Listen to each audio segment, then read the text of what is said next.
The sun was shining that morning, but the air inside our family's dining room felt cold. My brother Ryan sat at the head of the table, smiling like he already knew something good was coming. My parents looked nervous, and I had no idea why they had called me home after so many months.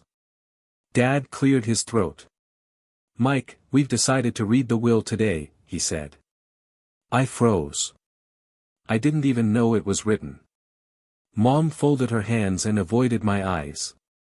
"Your father wanted to settle everything before his surgery," she added softly. Before I tell you how I got my revenge, hit that like button and tell me in the comments where you're watching from. Trust me, you'll want to hear how this ends. Then the lawyer spoke the words that burned into my memory. Ryan Andrew inherits the entire estate, $440 million, the gold land, and the mansion. My name was not mentioned. Not once.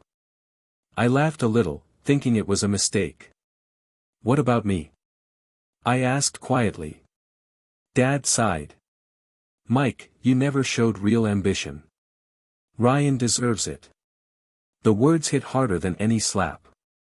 Ryan grinned, saying nothing, just tapping his fingers on the table like a king waiting for his crown. That was the moment I stopped feeling like their son, and started feeling like a stranger. I didn't leave the room right away. I sat there, staring at the papers in front of me, trying to make sense of them. My father kept talking about responsibility and legacy, but none of it sounded real. Ryan leaned back in his chair, spinning Dad's pen between his fingers like he already owned everything. Mom looked at me, almost apologetic. "Mike, you know your brother has a vision for the family business. You've always been different." "Different?" I asked. "You mean not greedy?" Dad's eyes hardened. "Watch your tone. This is not about greed. It's about who can handle power." I felt my face getting hot. "Power doesn't make someone good," I said quietly. But no one listened. Ryan finally spoke. "Don't make this awkward, Mike. You wouldn't even know what to do with that kind of money." His voice was smug, calm, confident. I stood up and pushed my chair back. The sound echoed through the room. "You're right," I said. "I wouldn't waste it pretending to be better than everyone." No one stopped me when I walked out. The mansion doors closed behind me, and with them, the last piece of my family's respect. That night, I packed my things from the small room at the back of the mansion. I'd grown up there, but it never really felt like home. Every corner reminded me of the times Ryan got what he wanted, and I was told to be patient. Mom came to the door while I was zipping my bag. "Mike, please don't do this," she said softly. Her voice trembled, but her eyes didn't meet mine. "Your father just wants what's best for everyone." I turned to her. "No, Mom. He wants what's best for Ryan." She didn't argue. Instead, she handed me a small box. "This was your grandmother's," she whispered. "She wanted you to have it when the time was right."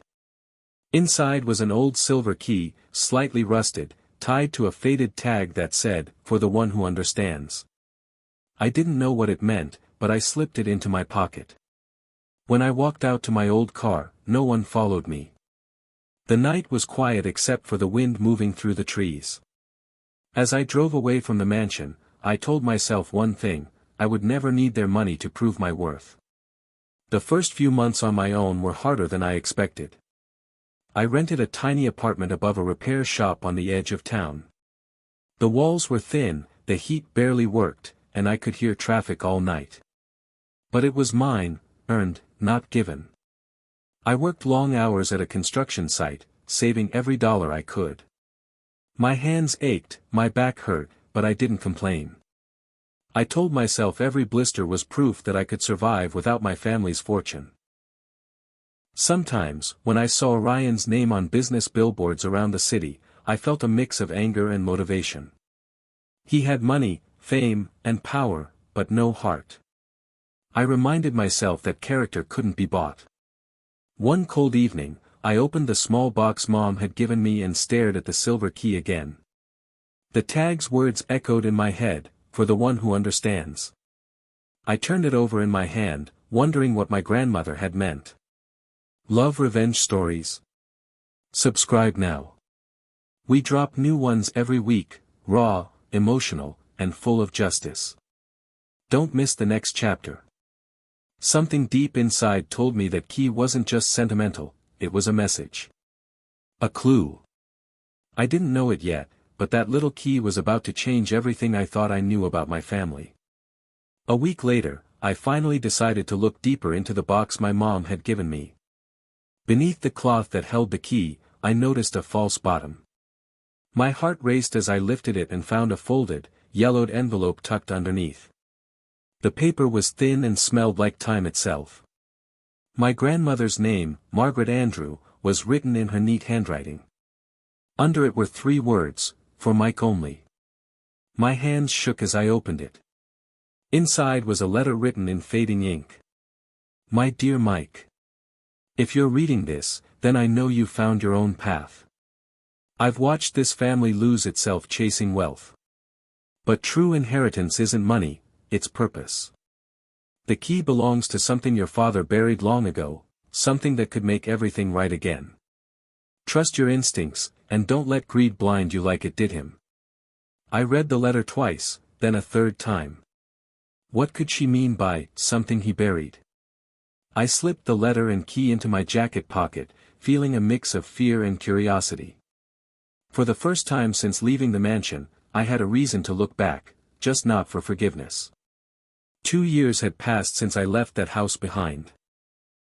I told myself I'd never go back, but my grandmother's words haunted me every night. Something your father buried. One Saturday morning, I couldn't ignore it anymore. I drove my old truck down the long gravel road leading to the mansion. The gates were the same, tall, iron, and cold.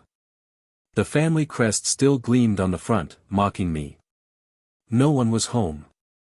Ryan was probably traveling somewhere rich people went to celebrate their success. I parked behind the trees and climbed the fence like I had done as a kid sneaking out.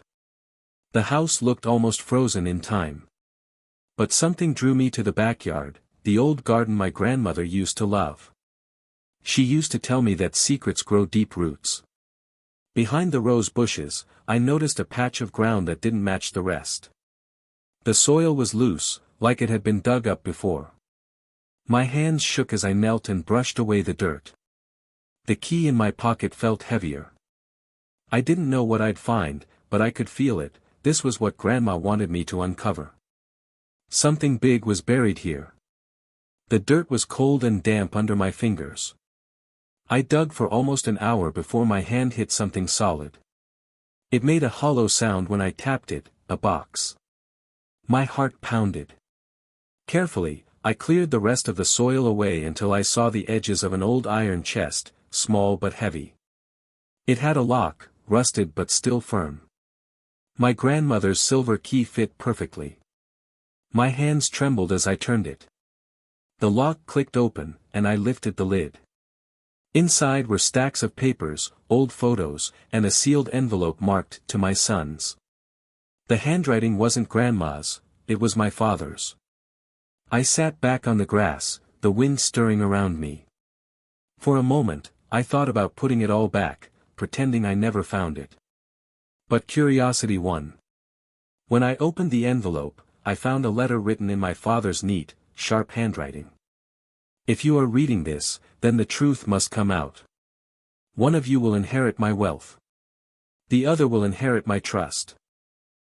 Only one will know which matters most." My chest tightened.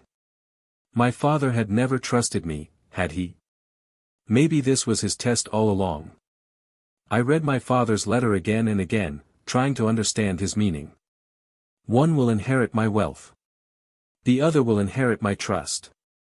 It didn't sound like something written by a man who hated me. It sounded like a riddle.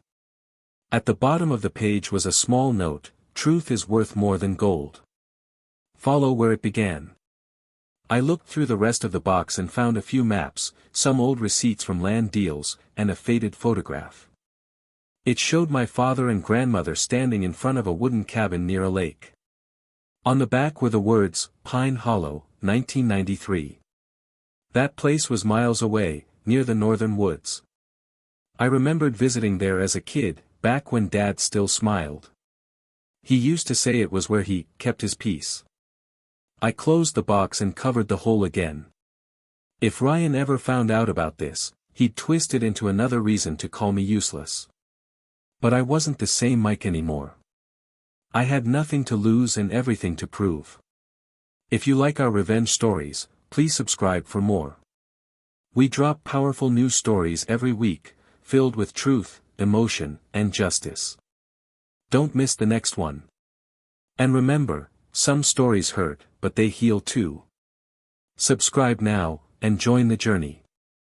I decided then, I was going to Pine Hollow. Whatever my father hid there, I'd find it first.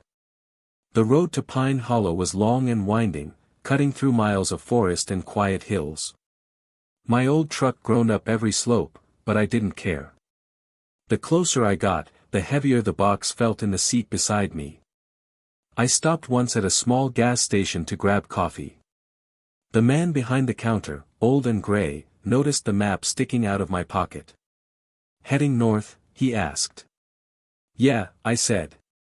Pine Hollow. He raised his eyebrows. Not many go there anymore. Place has been empty for years. Belonged to the Andrews family once. I gave a small nod. Still does, I said quietly. When I finally reached the lake, the air smelled of pine and rain. The cabin stood just where I remembered it, small, wooden, lonely. The porch was covered in leaves, but the structure still looked strong. Inside, dust floated through beams of sunlight. The air felt heavy, like the place had been waiting for me. On the mantel, under a cracked photo frame, I found another key. This one was gold, thin, and shaped like an arrow. It came with a note, for the one who still believes. I whispered, that's me. The golden key glimmered in my hand as I turned it over, studying its shape. It wasn't like a normal key, it had strange markings carved into the sides, symbols I didn't recognize. I searched the cabin for a lock that might fit, checking drawers, shelves, and even the fireplace. Nothing. Then I noticed a loose floorboard under the rug near the table. When I pried it open, I saw a small metal latch. My heart started racing. I slid the golden key inside. It fit perfectly. With a soft click, the floor opened to reveal a hidden compartment. Inside was a metal case wrapped in old cloth. I pulled it out carefully and set it on the table. When I opened it, I found stacks of documents, old bank records, and one final letter written in my father's hand. If you found this, Mike, you were the one who understood. The fortune your brother received was only half of what I left behind. The rest is here, but it belongs to whoever values truth over greed. I leaned back, speechless. My father had trusted me after all. And now, I finally held the key to everything Ryan thought he'd stolen. I spent hours going through the papers in that metal case. Most of them were property deeds, gold certificates, and old letters between my father and business partners. My eyes widened as I read, these weren't small numbers. This wasn't pocket change. My father had hidden another fortune. One Ryan didn't even know existed. At the bottom of the stack was a sealed envelope labeled, Private Holdings, Mike Only. Inside were ownership documents for several pieces of land, all under a quiet company name, Andrews Renewal Group. I remembered the term, renewal, from my father's old talks about clean energy and sustainable farming. Suddenly, the pieces started to fit together. He had left Ryan the visible empire, but me, he'd left the future. There was also a keycard and a line written in his sharp handwriting, Go to the City Bank, Vault 27. I closed the case and smiled for the first time in years. My father hadn't just trusted me, he'd chosen me.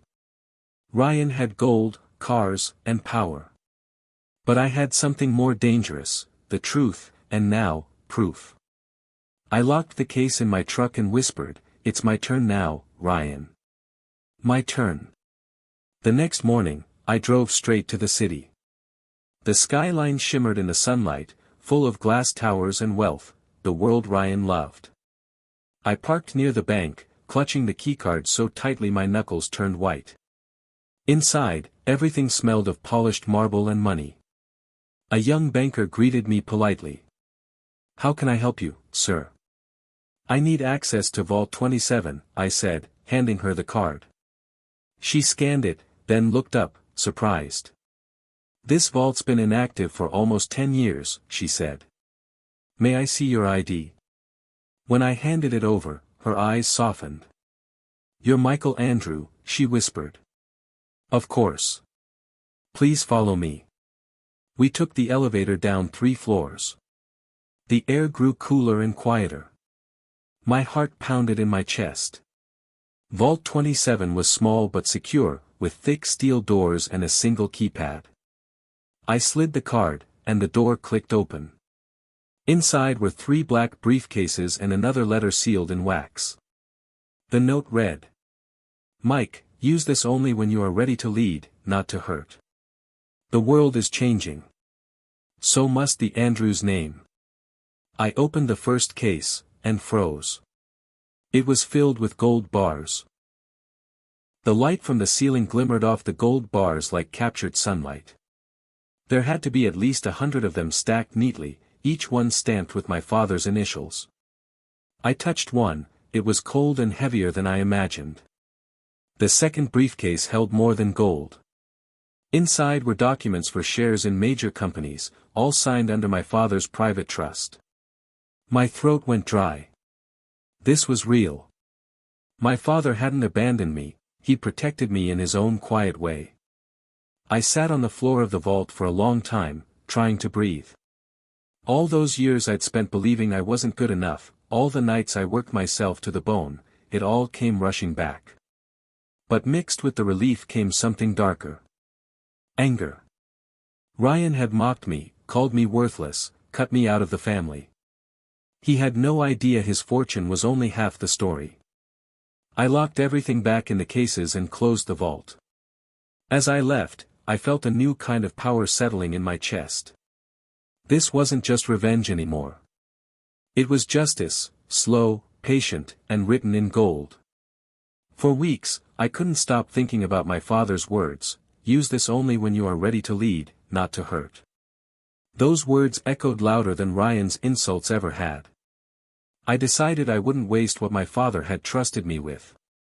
Instead of hiding the gold or selling it, I began something new, a company built on honesty and purpose. I called it Green Core Development, inspired by the eco-housing ideas I had once sketched during my hardest days. I used part of the money to buy land near the city's edge, hiring workers who had been laid off from Ryan's failed projects. We built simple, strong homes powered by solar energy. People started to notice. Local papers called me the quiet builder with a golden vision. Every brick I laid felt like a message to my father, I understood. Meanwhile, news about Ryan began to change. His businesses were struggling, investors leaving one by one. For the first time, I didn't feel bitterness, only calm. He had inherited power. I had inherited purpose. And soon, the world would see which one truly lasted longer. 2 years passed in what felt like a blink. Green Core Development had grown beyond anything I ever imagined. Our homes stood in 3 cities now, affordable and clean. Families moved in, smiling and hopeful, something money alone could never buy. I didn't live in a mansion or drive luxury cars like Ryan. I still had my old truck and my small office with cracked windows, but I had peace. That was worth more than gold. Every once in a while, I saw Ryan's face on TV. His voice had lost its confidence. Rumors spread that his company was drowning in debt, and his investors were suing him for fraud. One evening, as the sun set behind the new housing site, my phone buzzed. Unknown number. I answered. Mike. The voice was shaky, familiar. Ryan. I said nothing. I need your help, he whispered. It's all falling apart. For a long moment, I stared at the horizon, the sky painted gold and red, the same color as justice. I'm busy, I said quietly, and hung up. That night, I realized something: silence can be louder than revenge. But I also knew, this story wasn't over yet. The next morning, Ryan's face was everywhere, the news, the papers, even online. His company had officially collapsed. Fraud charges, unpaid loans, and angry investors filled every headline. Reporters called it the greatest financial downfall of the decade. I watched quietly from my office as the story unfolded. Every word hit like an echo of the past, all the arrogance, all the pride, now crumbling like dust. One clip showed Ryan walking out of court, surrounded by cameras. He looked nothing like the brother I once knew. His perfect suit was wrinkled, his hair messy, his eyes hollow. People who once praised him now avoided his name. Even my parents disappeared from the spotlight, their golden sun exposed. I should have felt proud, but instead, I felt tired. Revenge didn't taste sweet. It tasted heavy, like guilt and memory. Later that evening, an email arrived. No name, just 2 words, help me. I didn't answer. But I couldn't stop thinking about it either. For years, Ryan had everything while I had nothing. Now the tables had turned, and somehow, it still didn't feel like victory. It felt like a choice waiting to be made. That night, I couldn't sleep. The words from Ryan's message haunted me. Help me. 2 simple words, but they carried years of pain, betrayal, and blood ties I thought I'd buried. I walked out to the balcony of my small apartment, the city lights glowing below. I thought about Dad's letter, about his warning, lead, don't hurt. Was this what he meant? That one day I'd have to decide whether to become like Ryan or rise above him. The next morning, I drove past the old mansion. It looked smaller now, quiet, forgotten. A "for sale" sign stood at the gate. My family's pride had become just another property listing. I found Ryan sitting on the porch steps, alone. His clothes were wrinkled, his eyes red. For the first time, he looked human, not rich, not powerful, just lost. He didn't speak when he saw me. He didn't need to. I handed him a bottle of water and sat down beside him. For a while, we said nothing. Just 2 brothers staring at what was left of their past. I messed up, he finally whispered. I know, I said quietly. But now, you have to fix it. Ryan stared at the ground, his hands shaking. They took everything, Mike. The cars, the accounts, even the mansion. I have nothing left. I looked at him, trying to see the brother I'd grown up with, not the man who once called me a failure. You still have a chance, I said. But you need to start over, the right way this time. He laughed bitterly. You sound like Dad. Maybe he was right, I replied. Money built your empire, but it also destroyed it. For a long moment, Ryan said nothing. Then he whispered, I didn't mean to cut you off back then. I just wanted them to be proud of me. It was strange, hearing regret from the man who once ruled everything. I pulled a small envelope from my jacket. It held one of the deeds my father left for me, a modest plot of land, far from the city. Build something honest, I told him. It's yours if you're ready. Ryan's eyes filled with tears. He didn't thank me. He just nodded. For the first time, the crown he wore, built from pride, finally broke. And maybe, that was what freedom looked like. A week after seeing Ryan, I went back to my office and opened the last sealed envelope from my father's hidden vault. I had saved it for the right moment, and now felt like the time. Inside was a handwritten letter, long and carefully written. The first line stopped me cold. To my sons, both of you. I sat back, heart pounding, as I read on. I gave Ryan the wealth to test his heart. I gave Mike the truth to test his strength. What either of you does with those gifts will decide what kind of men you become. If you found this letter, then it means the test is over. I never wanted one of you to lose, I wanted both of you to learn. Tears blurred the ink. All those years of anger suddenly felt small. Dad hadn't chosen between us. He had tried to save us from ourselves. At the bottom, he had written, "When brothers forgive, the real inheritance begins." I folded the letter slowly and placed it on my desk. For the first time, I understood exactly what my grandmother and father had meant all along. This wasn't about money, it was about legacy. I sat for hours staring at my father's letter, the words echoing in my head. When brothers forgive, the real inheritance begins. It sounded simple, but it carried the weight of everything we'd lost as a family. That night, I drove to the small piece of land I'd given Ryan. The air smelled of rain and pine, just like the place where this whole story had started. Ryan was there, sitting by a half-built wooden shed. He'd started working, with his own hands. He looked up when I arrived. "You came," he said quietly. "I wanted to see if you meant it," I replied. He smiled faintly. "I do.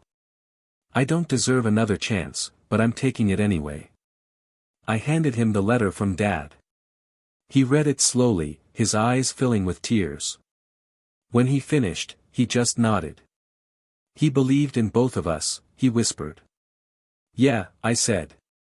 "He did." We stood there for a while in silence, the sky turning gold above us. For the first time in years, I felt something stronger than revenge, peace. Dad was right. The real inheritance wasn't gold or land. It was forgiveness. The days that followed were quiet, almost peaceful. Ryan worked on his small land every morning, planting trees and repairing the shed.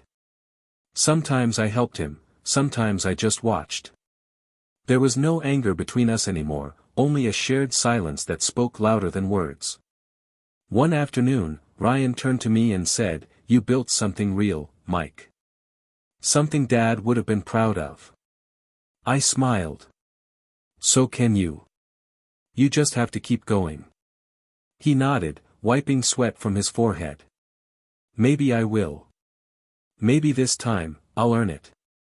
As the sun set behind the hills, I looked at the land stretching out before us. It wasn't filled with mansions or gold, but it was alive, growing, breathing, honest. That night, I wrote in my journal. "Revenge fades. Growth lasts." For the first time since the will was read, I felt free, not from my family, but from the bitterness I had carried for so long. The past didn't control me anymore. The future was mine to build, brick by brick, just like the homes I made for others. And this time, I wasn't building alone. Months later, I received a letter from the estate office. It said the Gold Leaf Mansion, our old family home, had officially gone up for auction. Seeing the photo of it brought back everything, the betrayal, the silence, the years of struggle. But it also reminded me of how far I'd come. I decided to go. Not to buy it, but to see it one last time. The mansion looked smaller than I remembered. The gates were rusted, the gardens overgrown, but the place still held a strange power, like it was waiting for peace. As I walked through the empty halls, dust swirled in the sunlight. My footsteps echoed against marble floors that once felt unreachable. I paused in the dining room, the same table where my father read the will. I could almost hear his voice again, calm and steady. "The real test isn't what you get, Mike. It's what you give." I smiled faintly. He had been right all along. Before I left, I placed my father's letter on the table and whispered, "We understand now." Then I walked out, closing the doors behind me, not in anger this time, but in peace. A week after visiting Gold Leaf Mansion, I got a call from an unknown number. "Mike Andrew?" the voice asked. This is Claire Donovan from the Heritage Foundation. We heard about your sustainable development projects. Would you be interested in restoring Goldleaf Mansion as a community center? I was speechless. The mansion that once divided my family could now bring people together. You want me to run it? I asked. Yes, she replied.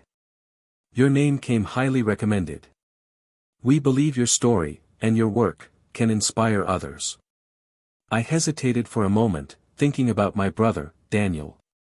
He had abandoned me, taken everything, and yet, here I was, being asked to give back to the very place that broke us. Finally, I said, yes. I'll do it. When I hung up, I felt something I hadn't felt in years, purpose, without pain. I wasn't doing it for revenge anymore. I was doing it for legacy, for the part of my father that still believed in me. As the evening sun filled my office, I looked at the framed envelope on my desk, the one that had changed everything. Thanks, Dad, I whispered.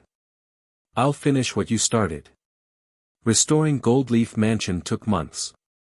The once empty halls now buzzed with workers, architects, and volunteers. Cracked walls were repaired, gardens replanted, and the broken fountain, the same one my brother once bragged about, flowed again. Every stone I touched seemed to echo with memories, both painful and proud.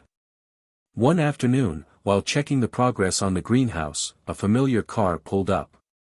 Daniel stepped out, wearing a suit far too expensive for the dusty worksite. Mike, he said, removing his sunglasses. So, it's true. You're the one rebuilding the mansion. I nodded. It's going to serve the community, just like Dad planned. He looked around, unsure what to say. For the first time, he didn't look powerful. He looked lost. I wanted to call you, he admitted quietly. After Dad's letter, I realized how wrong I was. I don't know where to start. For a long moment, I said nothing. Then I handed him a spare pair of work gloves. Start here, I said. We've got a lot to fix. Daniel hesitated, then slipped the gloves on. As we began working side by side in the sunlight, I felt something shift, not revenge, but redemption. A year later, Goldleaf Mansion stood brighter than ever. The gardens bloomed with color, classrooms filled with children learning about the environment, and families from every background visited the new community center. The once cold estate had become a place of life, laughter, and second chances. At the grand reopening, I stood on the restored front steps, facing a crowd of smiling faces. Daniel stood beside me, no longer the proud heir, but my partner in rebuilding. When the applause faded, he leaned toward me and said, "Dad would be proud of you, Mike." I looked at the sky and felt peace for the first time in years. Of us, I corrected. That evening, when everyone had gone, I walked alone through the halls. In my office hung a single frame, the envelope that had started it all. Inside was Dad's message: true wealth is what you build, not what you inherit. I smiled, running my fingers over the glass. The mansion, once a symbol of greed, now stood as proof that love and purpose could outlast betrayal. For the first time, I didn't feel forgotten or lesser. I felt complete. Because in the end, I hadn't lost everything, I'd built everything. If this story moved you, don't forget to like the video, subscribe for more powerful narratives, and share your thoughts in the comments. We'd love to hear what part hit you the hardest. Thanks for watching.